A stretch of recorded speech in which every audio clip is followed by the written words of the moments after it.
नमस्कार, स्वागत है आप सभी का सीएनबीसी आवाज पर। आप देख रहे हैं आवाज एंटरप्रेन्योर और मैं हूं हर्षिता सावंत। ये वो कार्यक्रम है जहां पर हम बात करते हैं स्टार्टअप इकोसिस्टम के बड़े ट्रेंड्स, नए मुद्दे और साथ ही नए आइडियाज की।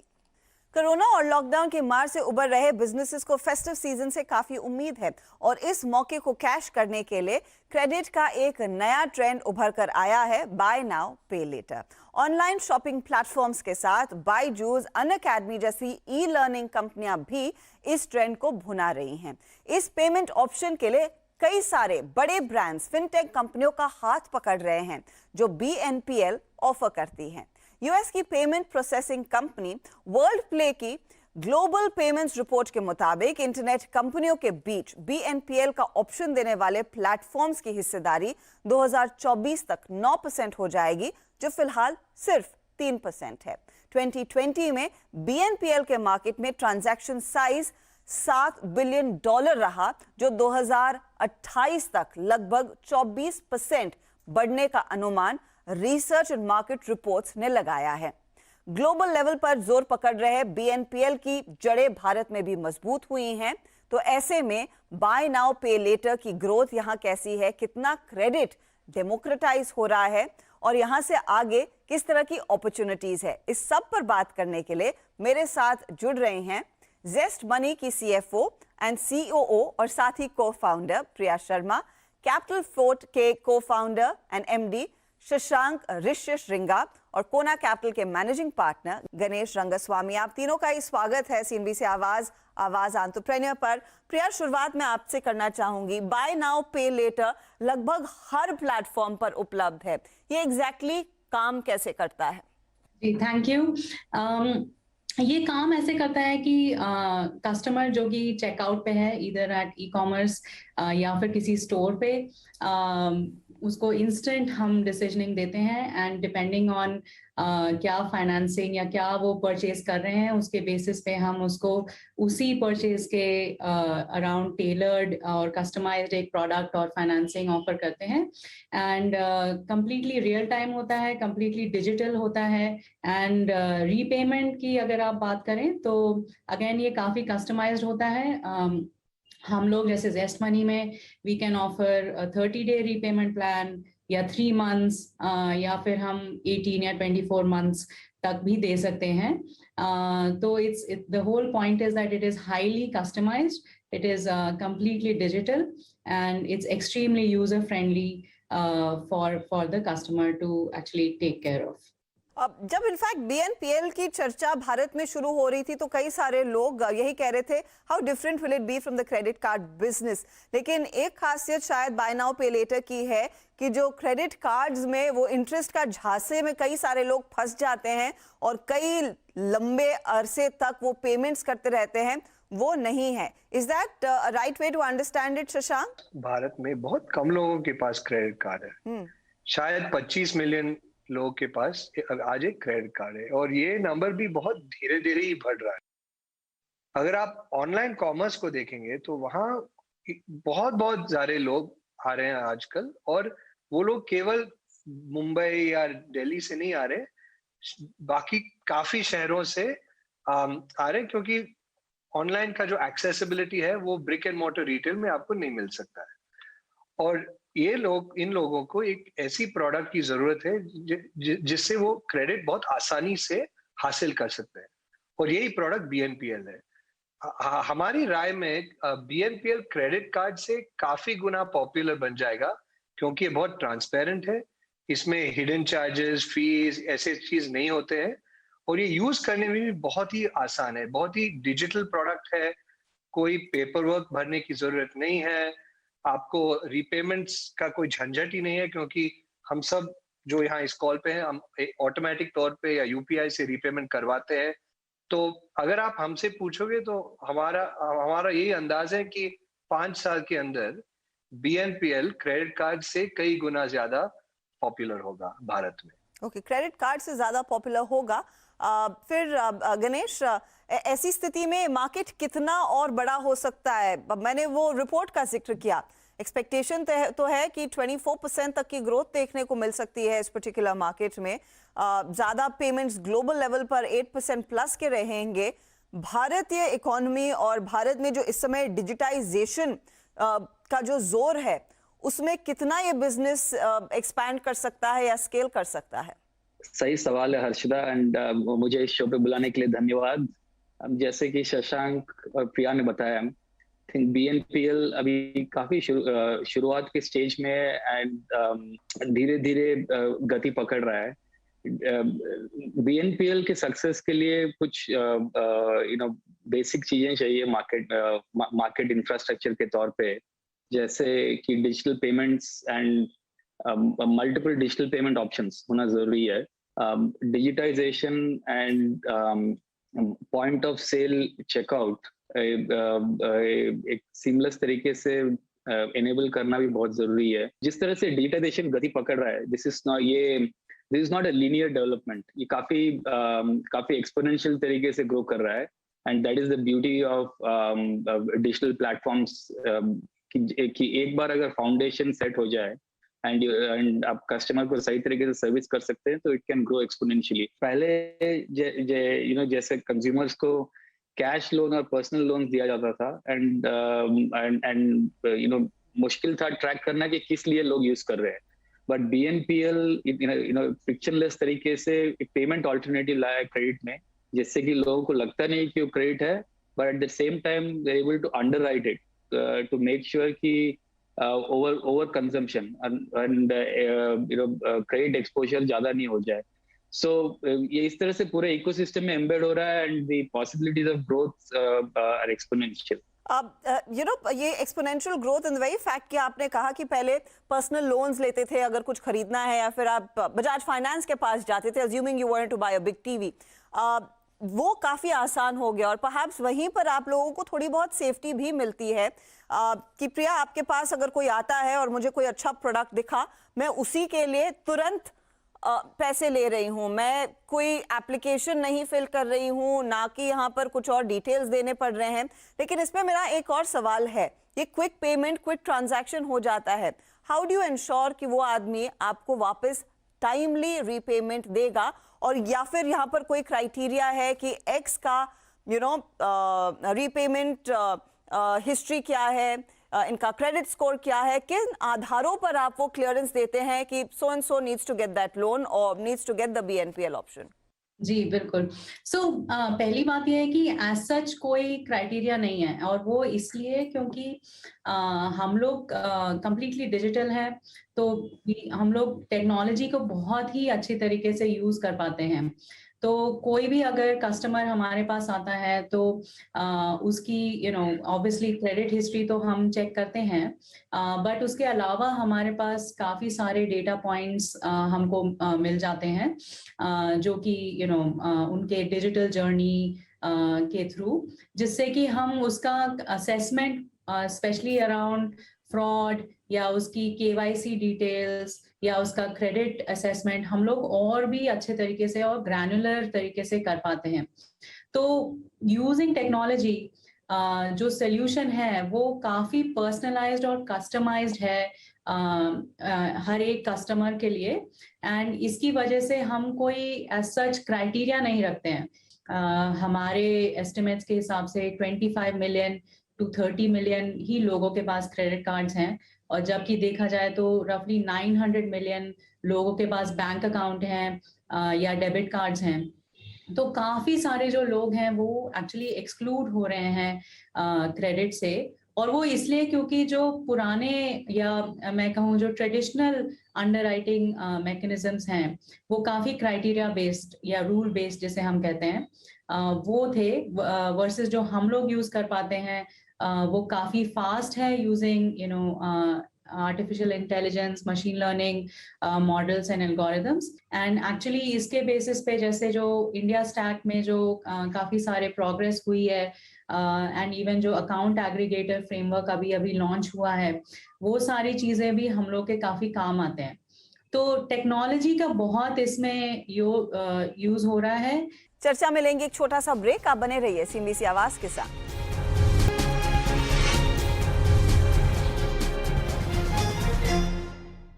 Welcome back. आप देख रहे हैं आवाज एंटरप्रेन्योर। इस हफ्ते हम चर्चा कर रहे हैं बाय नाउ पे लेटर की, और चर्चा में मेरा साथ दे रही हैं जेस्ट मनी की प्रिया शर्मा, कैपिटल फ्लोट के शशांक ऋषि श्रृंगा और कोना कैपिटल के गणेश रंगस्वामी। शशांक, बीएनपीएल की सक्सेस के पीछे किस तरह के कस्टमर्स हैं? क्या ये मिलेनियल्स हैं? क्या ये हार्डकोर वर्किंग क्लास कैटेगरी है? किस तरह के लोग बीएनपीएल को ऑप्ट कर रहे हैं और किन ट्रांजैक्शंस में इसका सबसे ज्यादा इस्तेमाल किया जा रहा है? आपने सही बोला। मिलेनियल सेगमेंट में बहुत ही तेज गति से अडॉप्ट हो रही है, क्योंकि मिलेनियल्स इंटरनेट सेवी हैं। वो ज्यादातर जो भी उनके जो परचेसेस हैं वो ऑनलाइन करते हैं, और कोविड के बाद ये और भी बढ़ गया है एक ट्रेंड, ऑफलाइन से ऑनलाइन का ट्रेंड। उनको कई बार क्रेडिट कार्ड मिलने में दिक्कत होती है। कई लोग एक एमएनसी या एक बड़े कॉर्पोरेट के लिए काम नहीं करते हैं ना, वो अब शायद अपने आप के लिए काम करते हैं, प्रोफेशनल्स के तौर पे शायद उनका एक छोटा सा बिजनेस है। तो ये लोग तो मेजॉरिटी में है आज भारत में, राइट? और इनको एक ऐसा क्रेडिट प्रोडक्ट चाहिए जो उनके लाइफस्टाइल में थोड़ा आसानी ला सकता है। और अगर आप देखोगे अगले 5 साल में जो हम बहुत बात करते हैं कि भारत का ग्रोथ 8% होगा या 9% होगा अगले 5-10 साल के लिए, the biggest driver of that growth is actually this segment, right? ये millennial, self-employed, typically earning between 3 to 6 lakhs per annum, यही segment है जो देश को आगे बढ़ा रही है आजकल। हमारे अंदाज में बीएनपीएल इस सेगमेंट के लिए एक बिल्कुल परफेक्ट क्रेडिट प्रोडक्ट है।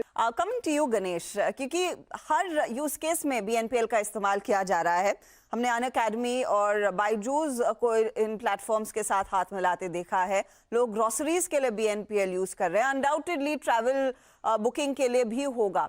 क्या आपको लग रहा है यहाँ से आगे, अपार्ट फ्रॉम दीज, आप एजुकेशन को डिस्क्रिशनरी नहीं कहेंगे, लेकिन apart from the other discretionary spends, BNPL का स्कोप एक लार्जर रोल प्ले कर सकता है गोइंग फॉरवर्ड अदर पेमेंट्स में भी? एक तरफ कंज्यूमर बीएनपीएल जो अभी आप देख रहे हैं कि ज्यादा रिलेटिवली ज्यादा मैच्योर है इंडिया में, it's also being followed by अभी एसएमई बीएनपीएल। जैसे हम अभी रिसेंटली हमने एक इन्वेस्टमेंट किया रूपीफाई करके एक कंपनी में, जो बिल्कुल सिर्फ एसएमई बीएनपीएल पे फोकस कर रहा है, जहाँ की आपने ग्रोसरी प्लेटफॉर्म्स के बारे में बात किया या ऑनलाइन फार्मेसी प्लेटफॉर्म्स के बारे में बात किया या दूसरे B2B मार्केट प्लेसेस हैं, मैन्युफैक्चरिंग के लिए हो सकता है, कंस्ट्रक्शन के लिए हो सकता है, so on and so fourth, जिनमें कि काफी सारे छोटे छोटे या तो उनको उद्योगपति नहीं कह सकते, बेसिकली एसएमईज, एंड जैसे शशांक बता रहे थे, कुड बी सेल्फ एम्प्लॉयड भी हो सकते हैं जो अपने लिए छोटे मोटे बिजनेसेस चला रहे हैं। सो काफी सारे ऐसे बायर्स हैं इन प्लेटफॉर्म्स पे जो कि बीएनपीएल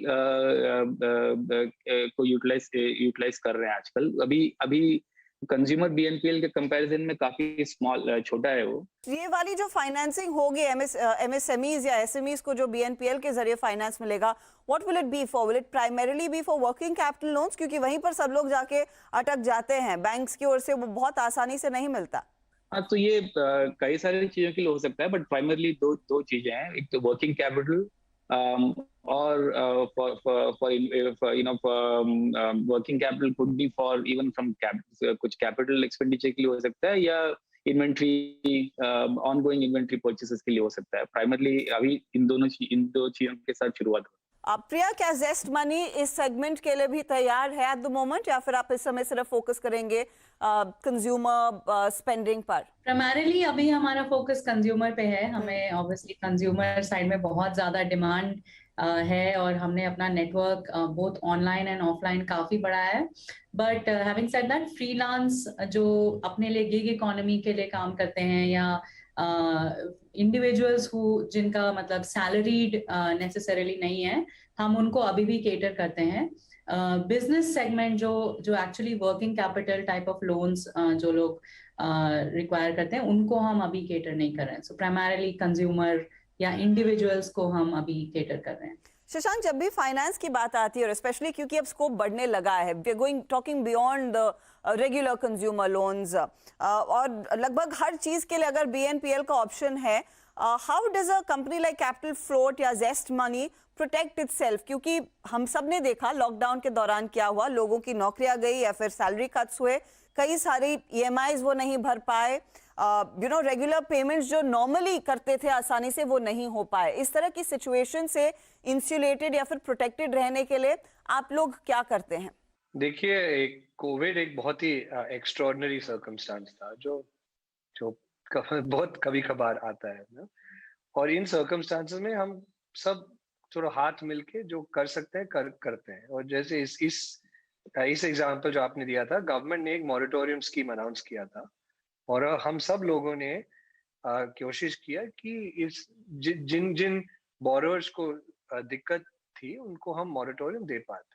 इंडिया में सिचुएशन बहुत ही क्लियर है। BNPL एक क्रेडिट प्रोडक्ट है, ये एक लोन है। और जैसे हम किसी भी लोन के पीछे बहुत काम करते हैं अंडरराइटिंग में, कलेक्शन में, BNPL में भी यही करना पड़ता है। और बोरोवर सिलेक्शन बहुत ही इंपॉर्टेंट हो जाता है। और हम ऐसे बोरोवर्स को प्रोडक्ट देना चाहते हैं जिनके पास रीपेमेंट की क्षमता है। Okay. आपने कर्ज के बारे में पूछा था, ये बहुत इंपॉर्टेंट प्रिंसिपल है BNPL में कि जब भी हम एक बोरोवर का असेसमेंट करते हैं, हम एक काफी चीज को देखते हैं, काफी पैरामीटर्स को देखते हैं, फ्रेमवर्क्स अप्लाई करते हैं, पर एक बहुत ही इंपॉर्टेंट मेट्रिक है, वो है इंडेटडनेस। बहुत ही सिंपल लैंग्वेज में हमें यही चीज का अंदाज करना है कि बोरोवर का जो अर्निंग्स कैपेसिटी है, उनका जो रीपेमेंट्स कैपेसिटी है, वो इस प्रोडक्ट के लिए काफी है या नहीं। Okay. और अगर नहीं है तो हम साफ साफ बोल देते हैं कि देखिए, इस टाइम पे आपको ये प्रोडक्ट एक्सेस नहीं करना चाहिए, और अगर क्षमता है तो हम एक लिमिट असाइन करते हैं जो बोरोवर यूज कर सकते हैं। ये जो अंडरराइटिंग और लाइन असाइनमेंट जो कहते हैं इंडस्ट्री में, यही बहुत ही इंपॉर्टेंट स्टेप है BNPL में। और अगर इस चीज में हम सही तरह से रिगर लगा पाएंगे, जैसे हम अभी लगा रहे हैं कैपिटल फ्लोट में और जेस्ट मनी और दूसरे इंडस्ट्री प्लेयर्स में, मुझे लगता है कि ये जो रिस्पॉन्सिबल लेंडिंग का कॉन्सेप्ट है, ये बहुत साल से चल रहा है। ये बहुत सारे लेंडर्स हैं इंडस्ट्री में जिनके NPS बहुत ही कम है। BNPL में भी NPS बहुत बहुत कम है। कोविड जो शायद इस इंडस्ट्री के लिए एक सबसे बुरा साल था, आप देखोगे तो इसी साल में BNPL के जो डिलिंक्वेंसीज है या NPAs या कलेक्शन एफिशिएंसीज, आप कोई भी रिस्क मेट्रिक देख लीजिए, वो बहुत ही अच्छा रहा है। और I think this is a testament to the fact that small granular loans done correctly are the right answer for the borrower. मैं फाइनली आप दोनों से यही पूछना चाहूंगी कि यहाँ से आगे ग्रोथ के पैरामीटर्स क्या रहेंगे, किस तरह का आप बिजनेस एक्सपैंड करेंगी? प्रिया, स्टार्टिंग विद यू, जेस्ट मनी के नियर टर्म टारगेट्स क्या हैं? इस समय कितना मार्केट शेयर, किस तरह के और ग्रोथ या स्केल की आप उम्मीद कर रही हैं? ग्रोथ टारगेट्स और स्केल तो हम लोग ने अपने लिए एम्बिशियस प्लान्स रखे हैं। तो डेफिनेटली आज की डेट से जहाँ पे भी हम हैं उससे 10x ग्रोथ की हम आशा करते हैं। और उसके लिए हम लोगों ने अपना काफी मेहनत करी है पिछले 18 मंथ्स में, एंड काफी सारे brands both in store and e-commerce and travel और काफी सारे सेगमेंट्स जैसे आपने कहा, उनको हमने कवरेज बढ़ाई है एंड काफी कंज्यूमर्स को एजुकेट किया है। सो या we are gearing up for kind of exponential growth from here on. Capital float के लिए कोई पर्टिकुलर टारगेट्स आप इस समय चेस कर रहे हैं एट द मोमेंट, शशांक? देखिए, जैसे प्रिया जी ने कहा है, ये इंडस्ट्री बहुत ही तेज रफ्तार से बढ़ रही है। So I think this will be the biggest Diwali ever for BNPL। और हमारी आशा ये है कि अगले साल का दिवाली इससे भी आप मान लो 10-20x ज्यादा हो सकता है। 10-20 टाइम्स की growth, that's really great. On that note फिर गणेश, ये बताइए कि मैं इनफैक्ट डेटा पढ़ रही थी कि BNPL सेगमेंट में 2020 जुलाई तक करीब 17 से 18 मिलियन डॉलर तक की फंडिंग हुई थी। I am sure the numbers gone up in 2021। How much more scale, जो स्केल ये कंपनियां अचीव करना चाहती हैं, क्या आपको लग रहा है उतनी फंडिंग इस सेक्टर में आने को तैयार है या फिर उससे ज्यादा आएगी? बहुत ही अच्छा सवाल है, क्योंकि फंडिंग तो जितना एक्सपेक्टेड है उससे ज्यादा ही आ रहा है आजकल अच्छे कंपनियों के लिए। बट आई थिंक मेरे हिसाब से सही सवाल ये है कि जिस तरह से कंपनीज ग्रो कर रहे हैं, हम responsible lending कर सकते हैं क्या while maintaining this growth? जैसे शशांक ने कहा, शशांक और कैपिटल फ्लोट तो मैं काफी सालों से जानता हूँ, एंड जेस्ट मनी के मैं बोर्ड पे हूँ, तो we are investors. So of course Zest and capital float are great examples for the industry, but पूरे इंडस्ट्री को इस रफ्तार पे ग्रो करने के लिए I think collectively rest of the players को प्रूव करना पड़ेगा कि हम इस तरह का ग्रोथ दिखा सकते हैं while lending responsibly.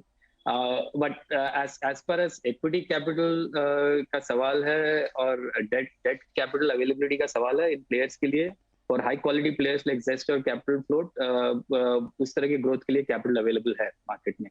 And India, अगर आप globally देखें, तो India is one of the very few जो बहुत ही large market जो बोलते हैं, where this the BNPL movement, as Shashank pointed out, has taken over the market. It's one of the very few large market जहाँ की आज ये हो रहा है, and so global investors भी काफी excited हैं इसको लेके. तो मनी फ्लो रहेगा और ऑफ कोर्स कस्टमर डिमांड तो लगातार बढ़ ही रही है. बहुत बहुत शुक्रिया आप तीनों का हमारे लिए समय निकालने के लिए, and all the very best for the festive season. Looking forward to that 10-20 times growth जो आप लोग एक्सपेक्ट कर रहे हैं अगले 2 सालों में. चलिए इसी के साथ आवाज एंटरप्रेन्योर में इस हफ्ते इतना ही. आपको हमारा शो कैसा लगा, इसका फीडबैक आप हमारे साथ शेयर कर सकते हैं ट्विटर और फेसबुक पर. अगले हफ्ते फिर मुलाकात होगी. Goodbye, take care.